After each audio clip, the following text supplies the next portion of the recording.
In front of me is Realme 12 Pro, and today I would like to show you how you can change theme of this device. First of all, go into Settings and click on Wallpapers and Style. Then select Themes section. Apply one of those right away by hitting Apply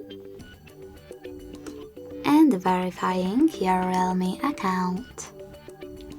You can also click on Open Theme Store at the bottom. Select Themes section and tap on any of those themes. If you don't want to apply any of them, click on the search bar and type in wherever you want to.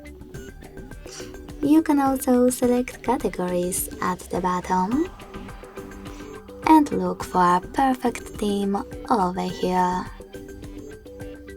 When you're ready, select Apply at the bottom